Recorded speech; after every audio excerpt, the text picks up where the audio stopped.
Entonces vamos a empezar lo más pronto posible. Sí, vamos a hacerlo rápido, por favor. ¿Están observando lo que les estoy compartiendo? ¿Se observa lo que comparto? Bien, gracias. Reiterar buenos días tengan todos ustedes. El tema que vamos a trabajar el día de hoy es lógica. Empezaremos, dando una breve conceptualización de lo que es lógica. La palabra lógica, etimológicamente, proviene del griego y vendría a significar, lo vendríamos a considerar nosotros como un discurso o como un razonamiento. La lógica se va a encargar del estudio de los principios y los métodos que nosotros utilizamos para poder distinguir un razonamiento correcto de uno que es incorrecto. ¿Dónde radica la importancia de la lógica?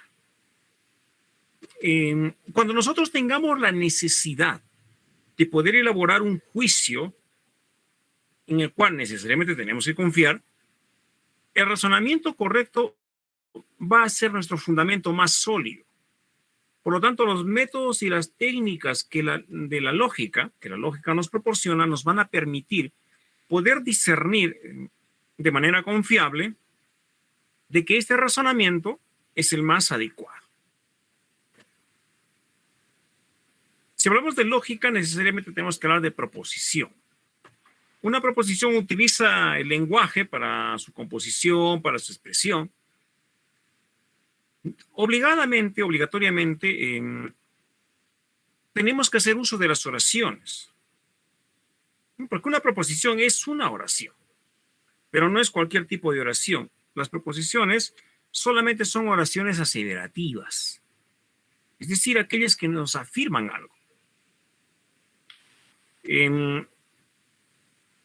¿Por qué las aseverativas? Porque tienen un sentido completo de información, que es una característica general de las oraciones. Pero sobre todo, porque puede ser verdadera o también puede ser falsa. Por ejemplo, Dolly no fue la primera oveja clonada. Aquí está manifestándose una oración aseverativa porque está afirmando algo. Tiene un sentido completo. Yo entiendo perfectamente lo que dice la oración formulada. Ahora, pero sabemos que esta información es falsa, ¿no? En este caso, porque Dolly sí fue la primera oveja clonada, propiamente el primer ser vivo clonado, ¿no? El primer triunfo de la ingeniería genética. Por lo tanto, a este ejemplo se le puede considerar que sí es una proposición. Una proposición, entonces, es una afirmación sobre algo que es o que no es. Por lo tanto, puede ser verdadera o puede ser falsa, según corresponda, ¿no? De acuerdo al contexto, a la circunstancia en la cual se ha estructurado, se ha elaborado, se ha construido esta oración. Entonces, una proposición sí es una oración. Por lo tanto, tiene sujeto, tiene predicado, encierra una idea, tiene un significado y puede ser verdadera o bien falsa. ¿Qué cosa no es una proposición? No son proposiciones las preguntas. Una pregunta normal, común y corriente, ¿no? Por ejemplo, ¿la gripe es una enfermedad? Las oraciones directivas tampoco son proposiciones. Guarda silencio, nos están indicando algo, nos están direccionando a algo. Un enunciado abierto tampoco es una proposición. Dice, X es un número par. Yo no sé qué cosa es X, ¿no? Una oración exclamativa tampoco es proposición. Me equivoqué, qué frío. Las interjecciones también entran a tallar aquí. No son proposiciones. Ahora, las preguntas retóricas de forma excepcional sí se consideran proposiciones. No son casos especiales. Un ejemplo de una pregunta retórica. ¿Acaso no es cierto que Cristóbal Colón descubrió América? Entonces, resumiendo, toda proposición es una oración, pero no toda oración es una proposición. Esto debido a que dos oraciones pueden ser distintas estructuralmente hablando, pero pueden tener el mismo significado. Entonces estaríamos hablando de una sola proposición, de una misma proposición. Ahora, una oración también puede ser un interrogante, que de una manera estricta no es ni verdadera ni falsa. Por lo tanto, no es una proposición, pero sí es una oración. Tenemos de ejemplo dos oraciones, ¿no es cierto? Francis Bacon escribió el Novum Organum, y la segunda oración, el Novum Organum, fue escrito por Francis Bacon. Son dos oraciones distintas. Estructuralmente, son dos oraciones distintas. En la primera oración, el sujeto de quien estamos hablando es Francis Bacon. En la segunda oración, el sujeto, o sea, de quién, en este caso, de qué estamos hablando, es el Novum Organum, ¿no? Una obra. Ahora, si bien es cierto, son dos oraciones diferentes, es una sola proposición, porque tienen un mismo significado. Significan lo mismo. Una oración es parte de una lengua, pero una proposición no se encuentra sujeta a una lengua, sino que una proposición se refiere más al contenido, al significado que tiene esta oración. Tenemos ahí 4 ejemplos a citar. It's raining. Está lloviendo. Il pleut. Paramusa. 4 oraciones o 4 expresiones en diferentes lenguas.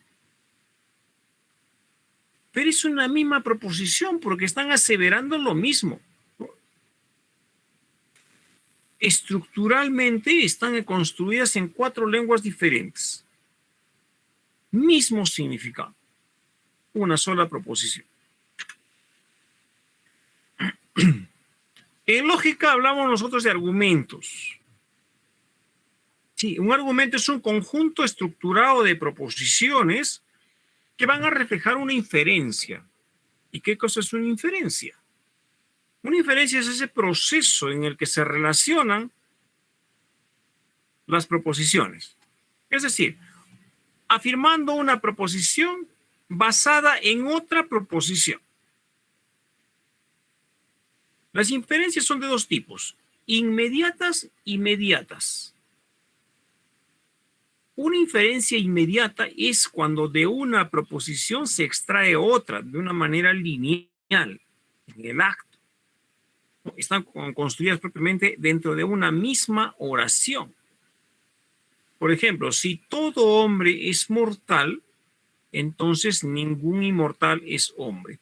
Tenemos ahí 2 proposiciones. Esta es una oración compuesta, ¿no? Está separada por una coma y hay un nexo que es el entonces. El otro tipo de inferencias son las inferencias mediatas. Cuando de 2 proposiciones se obtiene una tercera. Por ejemplo, todo profesional es un ser humano, todo ingeniero es profesional, todo ingeniero es un ser humano. Ahora, si nosotros queremos determinar si una inferencia es correcta o no lo es, lo que hacemos es examinar las proposiciones con las que da inicio y termina este proceso y las relaciones que pueden existir entre estas proposiciones. Al conjunto de proposiciones nosotros les vamos a llamar argumentos. Y los argumentos son nuestro principal objeto de estudio de la lógica.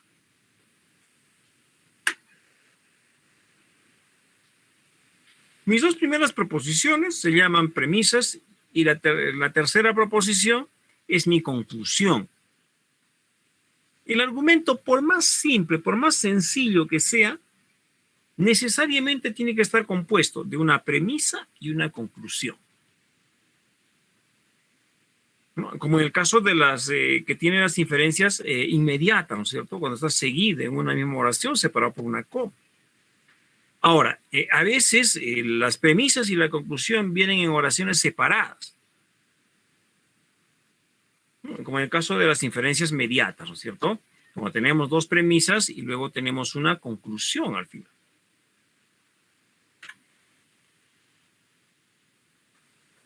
Los argumentos que presentamos dentro de un silogismo propiamente pueden ser deductivos o pueden ser inductivos. Los argumentos deductivos son aquellos que van a establecer una conclusión de manera concluyente. Si las premisas que tiene este argumento nos ofrecen fundamentos incontrovertibles, o sea, innegables para la verdad de su conclusión, este argumento va a ser considerado válido. En cambio, si las premisas no establecen una conclusión irrefutable, entonces el argumento es considerado pues inválido. Por ejemplo, todos los seres humanos son mortales. Sócrates es un ser humano y yo tengo como conclusión, por lo tanto, Sócrates es mortal. A ver, yo analizo mis premisas. Mis premisas dicen que los seres humanos son mortales. Eso es incontrovertible, es irrefutable, porque es algo cierto. Pues que ustedes conocen un ser humano que sea inmortal. No existe ningún ser humano que sea inmortal, ¿no? Por tanto, es verdadero. ¿Sócrates es un ser humano? Por supuesto que sí. Por lo tanto, Sócrates es mortal. Obviamente, falleció hace más de 2400 años atrás. Por lo tanto, mi argumento es válido. En cambio, un argumento inductivo me va a establecer una conclusión no con una certeza al 100%, sino con cierto grado de probabilidad, que si bien es cierto está cercana a una certeza, pero es solamente una probabilidad, por lo tanto no puede ser considerado como válido o inválido. Por ejemplo, la mayoría de abogados corporativos son conservadores. Miriam Graf es una abogada corporativa. Por lo tanto, Miriam Graf probablemente es conservadora. No, hay una probabilidad, porque puede que no lo sea. De repente yo tengo 10 abogados. De esos 10 abogados, de repente 7 son conservadores, y porque se dice la mayoría, y 3 no lo son. Ahora, pero ¿cómo sé yo que Miriam Graf está en el grupo de 7 o en el grupo de 3? Entonces hay una probabilidad, no hay una certeza, hay una probabilidad solamente. Entonces, este es un argumento inductivo. No se puede determinar su validez o invalidez. Verdad y validez, ya que estamos hablando de si es verdadero, es falso, es válido o es inválido. La verdad se aplica a las proposiciones, porque son las proposiciones las que pueden ser verdaderas o pueden ser falsas. Recuerden que las proposiciones son oraciones. Esto lo va a determinar ¿quién? Lo determina la ciencia, a través de cualquiera de las ramas que tiene. Si yo digo, por ejemplo, a ver, una araña tiene 4 patas. Bueno, una araña tiene 4 patas. No tiene, pues es la ciencia, la zoología me dice lo contrario, ¿no? La zoología me dice que una araña tiene 8 patas, no tiene 4. Por lo tanto, es falso, ¿no? Esta proposición es falsa. En cambio, si hablamos de validez, necesariamente tenemos que hablar de argumentos. Y específicamente de los argumentos deductivos. Porque recuerden que los inductivos no se puede demostrar su validez o invalidez porque hay una probabilidad. Sí, en cambio los argumentos deductivos sí pueden ser válidos o pueden ser inválidos. Y esto está determinado por la lógica, ¿no? Que es lo que estamos viendo ahora en este momento. Ahora, si se cumple con la reglamentación que tiene la lógica, un argumento puede ser nombrado, puede ser denominado como válido.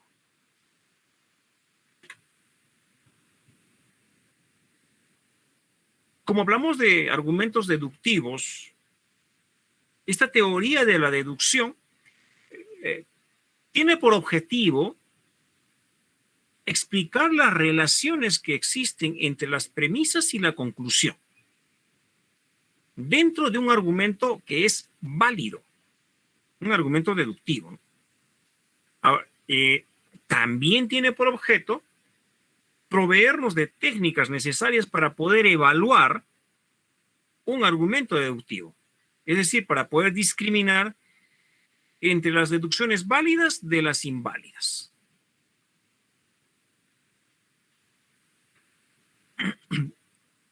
Ahora, dentro de estos argumentos podemos hablar de inclusión y podemos hablar también de exclusión. Y sus diferentes grados, porque al menos hay 2 grados. Hablamos de una inclusión completa cuando todos los miembros de una clase pueden estar incluidos en otra clase. Por ejemplo, ¿no? La clase perros está incluida completamente en la clase mamíferos. Algo obvio, ¿no es cierto? Porque sabemos que los perros son mamíferos. No conozco yo un perro que vaya a ser, no sé, un reptil. Imposible. Así como, por ejemplo, si yo digo la clase gallina que está incluida plenamente en la clase aves, también es algo cierto, ¿no? A esto se llama una inclusión completa. Ahora, ¿cuándo una inclusión es parcial? Tanto la inclusión como la exclusión pueden ser parciales, ¿no?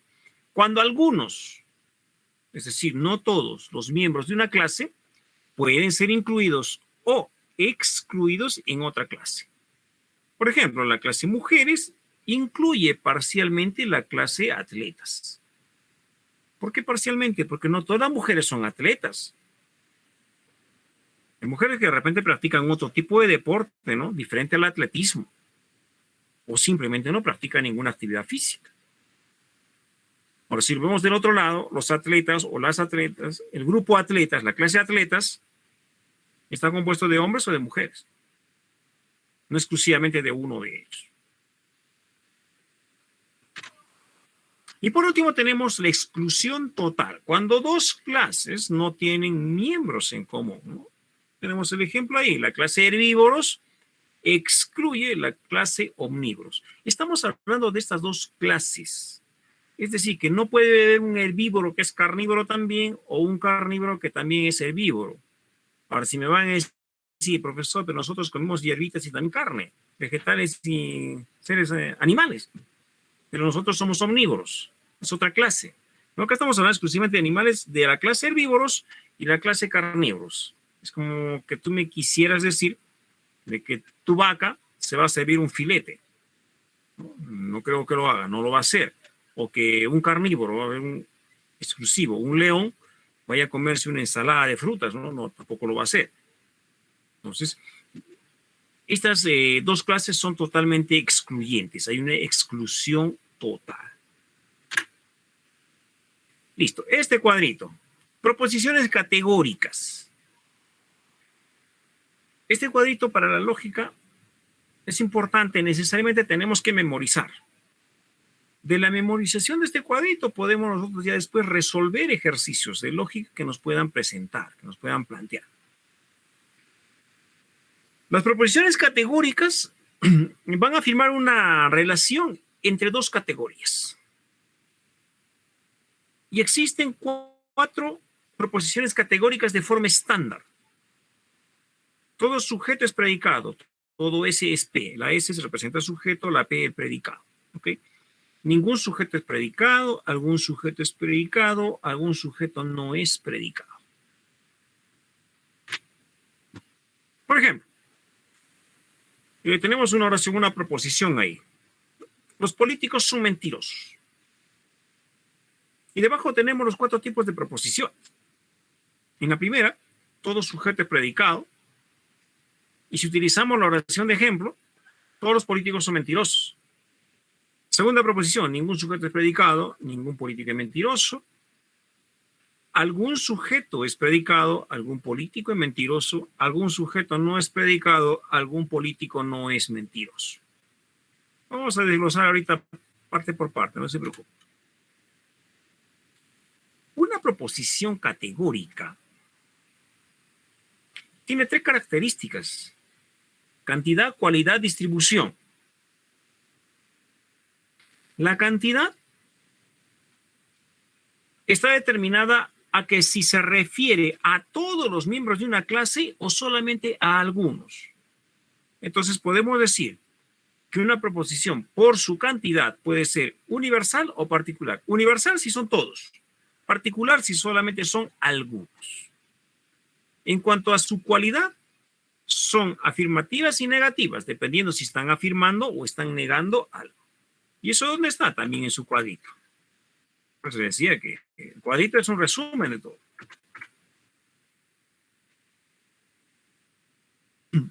Y este ejemplo lo vamos a ver aquí, más desglosado. Tenemos la proposición todo sujeto y predicado del tipo A. ¿Cómo sé que es del tipo A? Realmente el cuadrito. ¿No? Y pueden ver ahí todo sujeto y predicado tipo A. Cantidad universal, porque dice todos. Cualidad afirmativa, ¿no? Es universal porque indica que todos los miembros de S están incluidos en P. La inclusión es completa, por lo tanto, y es afirmativa porque está sosteniendo que hay una relación entre estas dos clases, sujeto y predicado.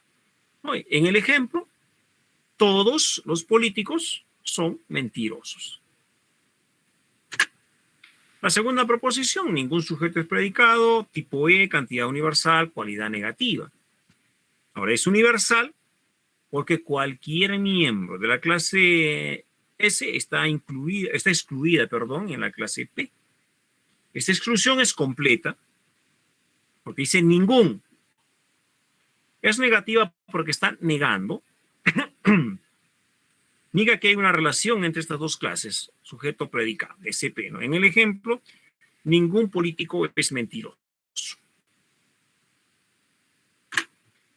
Tercera proposición, algún sujeto es predicado, tipo I, cantidad particular, cualidad afirmativa. Es particular porque no hay de una forma entera que la clase sujeto es miembro de la clase predicado.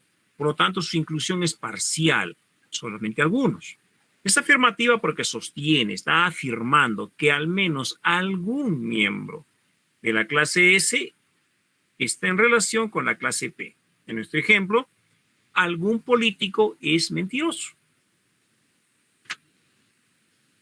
Y la cuarta proposición, algún sujeto no es predicado. Tipo O, cantidad particular, cualidad negativa.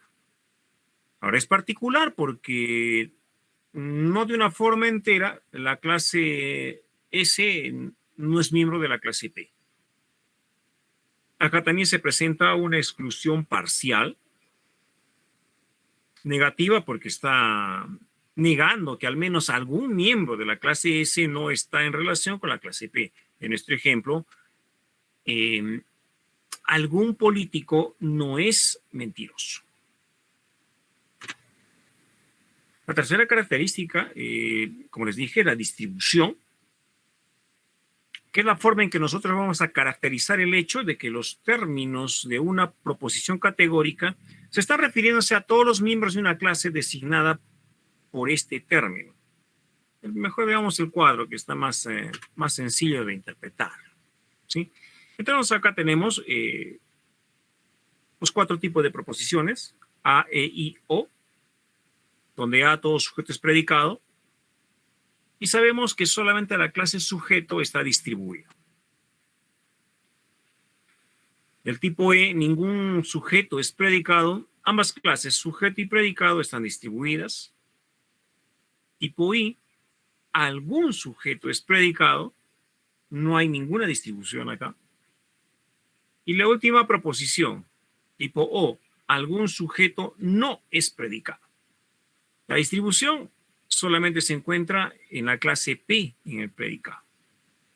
Tenemos un ejemplo ahí, ningún atleta es vegetariano. Si sin ningún, estamos viendo que es del tipo E, ¿no es cierto?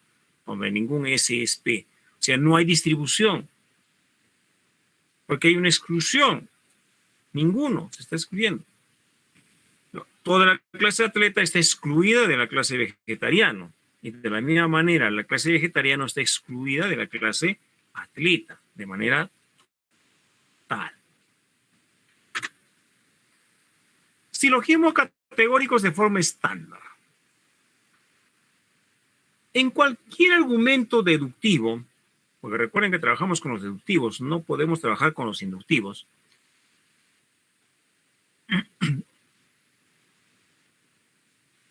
En cualquier argumento deductivo, donde hay una inferencia que va a producir una conclusión, necesariamente tenemos dos premisas.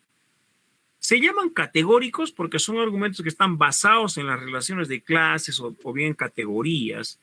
Es decir, cómo están incluidos o excluidos S y P en las proposiciones categóricas del tipo A, E, I, O, donde todo sujeto es predicado, ningún sujeto es predicado, algún sujeto es predicado y algún sujeto no es predicado.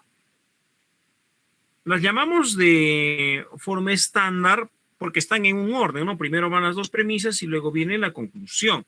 Ahora, y siguiendo este orden, la primera proposición es la premisa mayor, su abreviatura es PM en mayúsculas. La segunda proposición es la premisa menor, su abreviatura es P mayúscula, M minúscula. Tenemos un ejemplo acá. Premisa mayor, ningún otaku se baña. Premisa menor, Christopher es otaku. Y voy a inferir una conclusión, ¿no?, de que Christopher no se baña. Espero que no haya ningún Christopher en el salón para que se me vaya a ofender. Es solamente un ejemplo, sin ningún tipo de alusión personal. En un silogismo, como les dije, también hablamos de términos. Tenemos un término mayor, un término menor y un término medio. El término mayor va a aparecer como predicado en la conclusión de un silogismo categórico de forma estándar. El término mayor se encuentra dentro de la premisa mayor. El término menor es el sujeto de mi conclusión en un silogismo y el término menor está dentro de la premisa menor. Y por último tenemos el término medio, ¿no? El término medio es aquel que se encuentra en las dos premisas, pero no se encuentra en la conclusión. No está presente en la conclusión. Por ejemplo, ningún héroe es cobarde, mi premisa mayor, mi premisa menor, algunos soldados son cobardes, y como conclusión, algunos soldados no son héroes. Mi término medio es el que no está en la conclusión, pero sí está en las premisas. Y en este caso vendría a ser cobarde, ¿cierto? El término mayor es el predicado de mi conclusión y es el que se encuentra en mi premisa mayor. Entonces, vemos predicado, premisa mayor. ¿Cuál es la palabra? Héroe. Y la premisa menor es el sujeto de mi conclusión y se encuentra, perdón, el término menor se encuentra en la premisa menor. En este caso vendría a ser soldado, ¿no? Siguiendo el ejemplo que tenemos ahí. Este cuadrito es un resumen, ¿no? Todo silogismo categórico está compuesto de dos premisas y una conclusión. La premisa mayor contiene el término mayor y es el predicado de mi conclusión. La premisa menor contiene el término menor, que es el sujeto de mi conclusión. Hay tres términos en un silogismo categórico: término mayor, término menor y término medio. El término medio es el que solamente está en las premisas, más no en la conclusión. Todo silogismo categórico tiene su modo. Entonces, hay un modo del silogismo.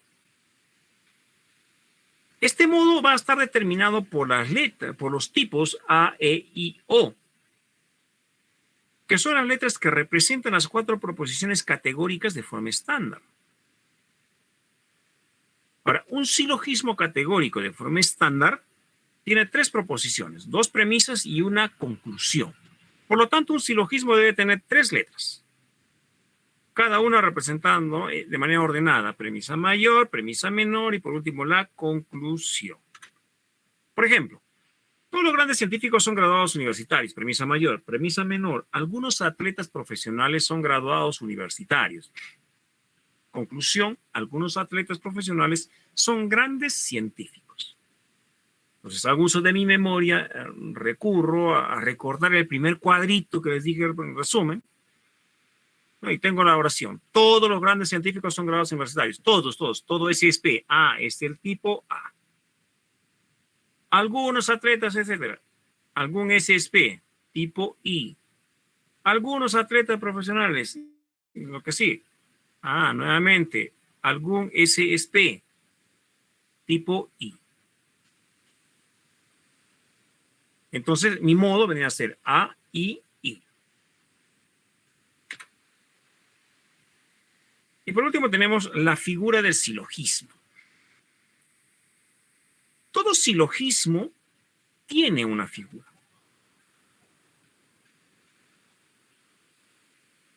Existen 4 figuras para graficar los silogismos.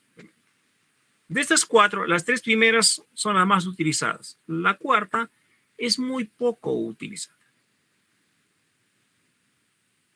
Ahora, las figuras de silogismo están determinadas por la ubicación que tiene el término medio en las premisas. Y en la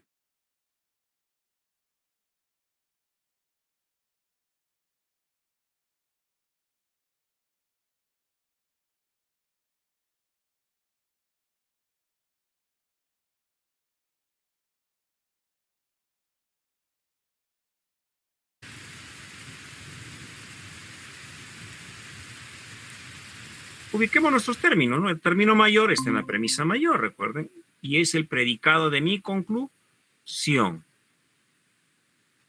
Egoístas. Término menor está en la premisa menor y es mi sujeto de la conclusión. Pobres. Término medio no está en mi conclusión, pero sí está en las premisas. En este caso, artistas. Listo. Entonces, según esto, acá, ¿qué figura tendría? ¿No? Recurro a ver a mi cuadrito de figuras y pertenecería a la tercera figura, donde los términos medios están ubicados en el lado izquierdo. Esto, mi término medio es artista y está acá al lado izquierdo. Llamados premisas. Bien, señoritas y jóvenes, desafortunadamente el tiempo ha sido nuestro peor enemigo ahora. Hubiera de repente querido explicarles un poquito más esto, resolver algunos ejercicios, pero ya estamos en hora, incluso nos estamos pasando. Son cosas que a veces escapan de nuestro alcance. Bien, señoritas y jóvenes, ha sido un gusto poder estar con ustedes este día. No lo sé, de repente, probablemente el próximo sábado todavía continúe o ya continúa con el profesor Helio como lo hacen regularmente. Tengan todos ustedes, señoritas y jóvenes, cuídense mucho. Muy buenos días con todos. Hasta pronto, hasta otra oportunidad. Igualmente, gracias.